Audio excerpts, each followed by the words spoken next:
I'm Will, and today I'm here with Kyle, and we're going to talk about maybe a little bit of a touchy subject, wild caught versus aquacultured. So first off, what is that? So wild caught is going to be any coral, fish, or invert that you get from the ocean. So it's collected in, say, Australia, Tahiti.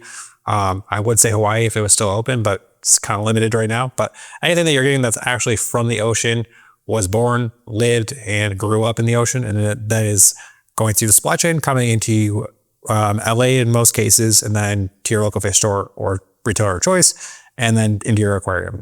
Right. But then we're looking at aquacultured, and that is going to be anything that has been in captivity, raised, born, and whole life cycle has been in captivity. So that's going to look a little different from corals to just general inverts and fish.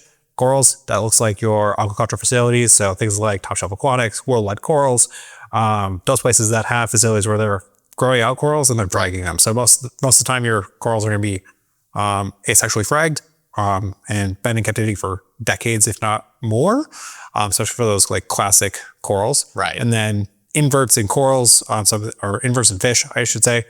So you're like trochus snails, shrimp, and then your clownfish, roagramas. Those are born and raised in captivity. So people have paired them up or put them in harems and spawn them, raise the eggs all the way through their juvenile stage, and then make them available for your local fish store to purchase.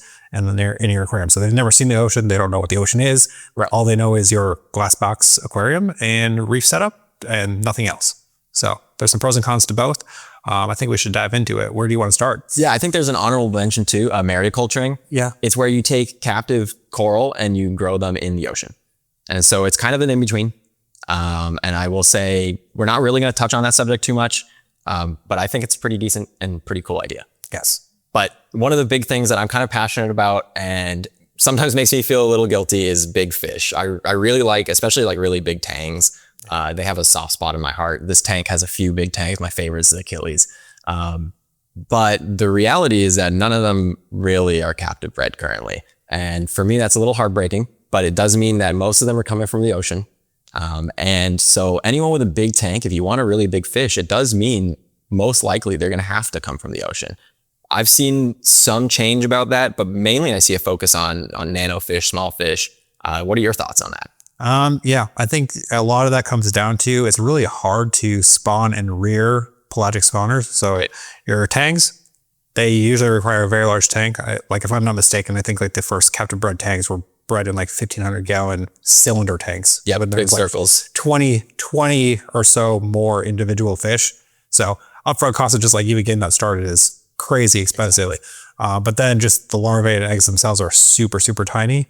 So it's much more challenging than say your pair of clownfish that you get at home that fit in a 10-gallon tank. Yep. Spawn on the rocks where they have the eggs there, and then you can use something like a Boston larval trap or just a light and like net them up. Yep.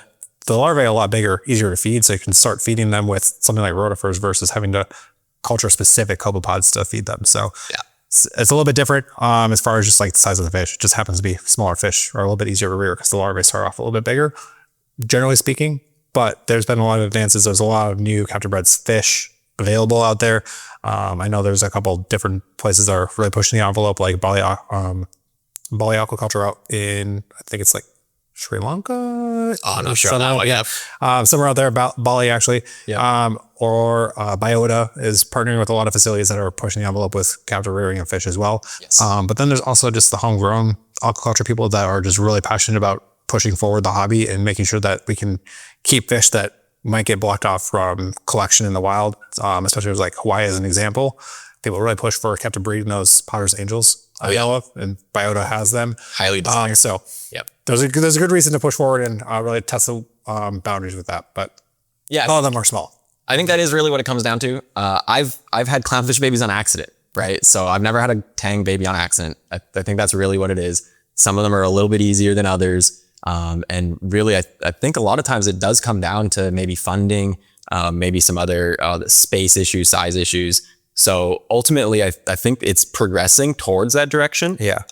Like recently, we're seeing bigger fish, bigger tangs being produced. But ultimately, it just comes down to, I think us as hobbyists, we should be putting the captive bred ones in our tanks And that way we can fund research and education for other more difficult species to be able to be bred here. One of our friends here actually is big into the breeding community. He bred some pretty rare angelfish, for example. And he did it out of his garage. Yeah. You know, so really it's the community coming together, having a passion for captive bred fish, I think is really going to push the envelope and help these bigger fish or rare fish come to the market easier. Yeah. I think voting with your money and spending your money on fish that are captive bred or sustainably acquired is going to be the best way to push the hobby forward into a sustainable fashion. That way we can keep it for decades or hundreds of years to come, right? Hopefully. And also just, I think it makes me feel better if I know my fish was not just ripped out of the ocean, ripped from its home and had to go on a 2-week boat trip. Totally. To fly on a plane. Yeah, it does make me feel a little bad. Now on the flip side, there's a whole industry over there about this. We can't just abandon it. This is a big industry. So something needs to be done about it, I'd say. But I'm really excited for the progression of captive bred fish. Doesn't mean you should definitely avoid all wild caught fish. There are some fish you just can't get captive bred yet. And a lot of wrasses. Yep. This Arenite tilefish right here. You can't really get them captive bred. Doesn't exist. No. So I would say if you really want something, go for the wild caught, but maybe look for captive bred to fill in most of your tank. Yeah, I think that's a great option. Also, when it comes to inverts, I highly suggest, granted, they reproduce rapidly quickly in the wild, generally speaking, but they can get some captive bred like trochus snails. They're making algae eating not an issue in your tank. Right. There's captive bred sexy shrimp, captive bred like peppermint shrimp. So all of those like really common inverts, you can get captive bred without having to pull from the ocean. Yeah. Which I think is really great. And then corals, I think there is a limitation for some corals as well, as far as being aquacultured fully. Things like scullies and acanthophyllia, other meat corals, can't really frag those. So they do need to be sexually reproduced, but it's happening. Yeah. It's happening. People are trying. People are thinking about it. Carrie O'Neill over at the Florida Aquarium, I think she did acanthophyllia, if I'm not mistaken. I think it was last year. Yep. So super exciting news. So it's a good sign that people are doing the research into some of these other corals that aren't necessarily just the Florida track, but just corals in general. I think is a really good option as well. And I think the cool thing with our aquaculture or aquaculture of corals in a sexual manner means that we can get a variety of colors, because we can start raising them and spawning them with different color morphs together to get some of those more rare ones in the wild that probably are rare because they're not evolutionarily advantageous out there. Right, exactly. But they might be able to look really good in our tanks. So I think it's a good way to push forward and support those efforts. It's definitely a really cool endeavor. A lot of it goes over my head. It's so intense, the science behind sexually reproducing corals. I've had the coral spawn in my tank all the time, but it never really ends up in anything. So there is a lot more to it than just letting it happen. There is, you have the lunar phases and you can mess with temperature, but ultimately the next steps are a lot more challenging. That's why most corals come from frags. For a lot of inverts, I don't really see a reason to buy wild caught ones. Something like a peppermint shrimp, you're going to be at the same price point. They're going to be hardier from wild captive bred. They're more likely to eat Aptasia captive bred.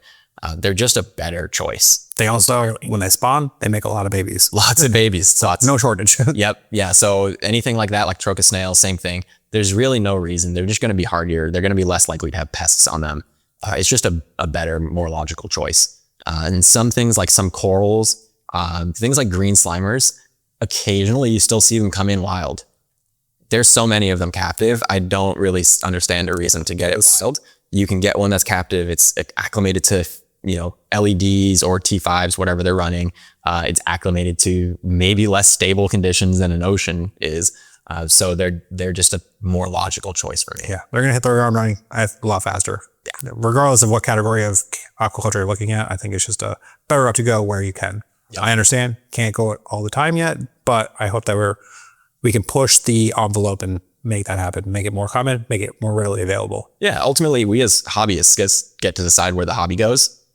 We are the consumers, we're the customers. And so what we choose is where the hobby is going to go. And I'm very proud to see stuff like the Mr. Chili Alliance, where people are clearly focused on wanting captive bred or aquacultured livestock. Yeah.